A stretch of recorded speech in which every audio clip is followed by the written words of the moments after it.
नमस्कार दोस्तों, और भक्ति की इस पवित्र यात्रा में आप सबका स्वागत है। पिछले वीडियो में हमने देवर्षि नारद के बचपन के बारे में जाना था, जब वे सिर्फ एक दासी पुत्र थे और महान साधु संतों की सेवा करके भक्ति के मार्ग पर चले थे। लेकिन क्या आप जानते हैं उन साधुओं के जाने के बाद क्या हुआ? कैसे एक छोटा बालक काल के चक्र को पार करके तीनों लोकों में पूजे जाने वाले देवर्षि नारद बन गए। आज हम जानेंगे कि कैसे नारद जी ने अपनी साधना पूरी की और भगवान का साक्षात दर्शन किया।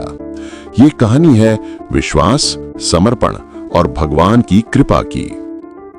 ये कहानी हमें श्री वेद व्यास जी और देवर्षि नारद के संवाद से मिलती है, जो हमें श्री भागवत महापुराण के 6 अध्याय में सुनने को मिलती है।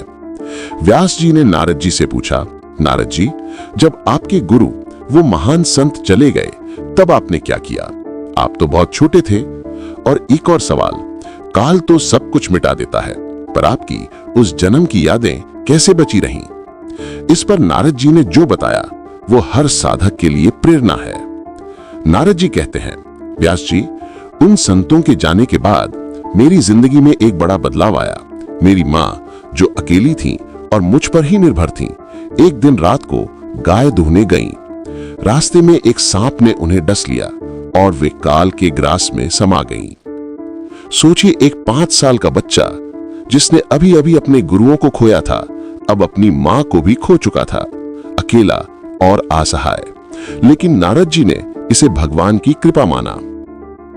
नारद जी कहते हैं, मुझे लगा ये भगवान का ही अनुग्रह है कि अब मैं पूरी तरह से उनकी शरण में जा सकता हूं, और फिर मैंने उस गांव को छोड़ दिया।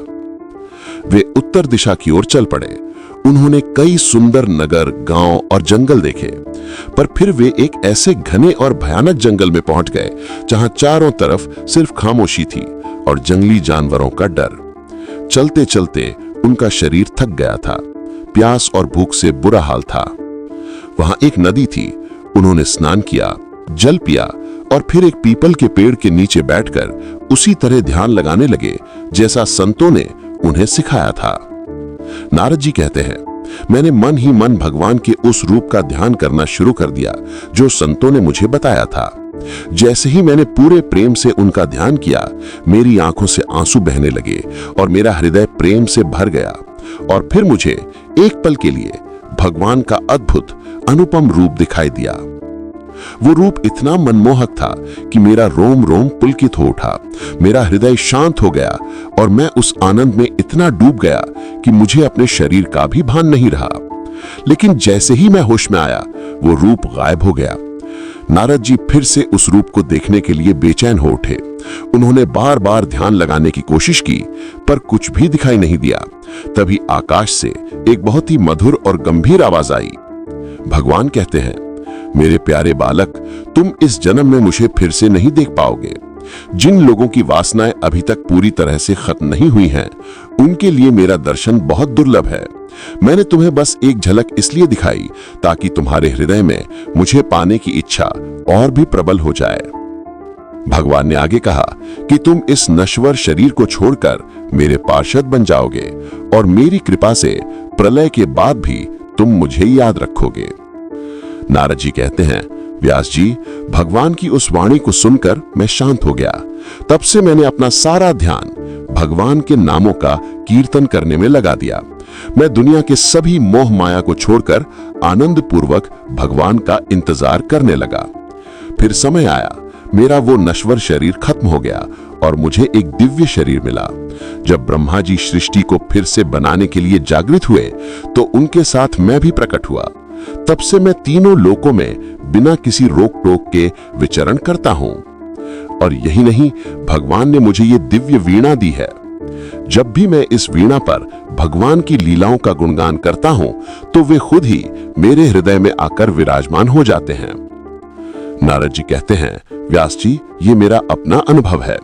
जो लोग काम, क्रोध और लोभ से परेशान हैं, उनके लिए भगवान की लीलाओं का कीर्तन ही सबसे बड़ी शांति है। योग और तपस्या से भी ऐसी शांति नहीं मिलती जो भगवान की सेवा से मिलती है।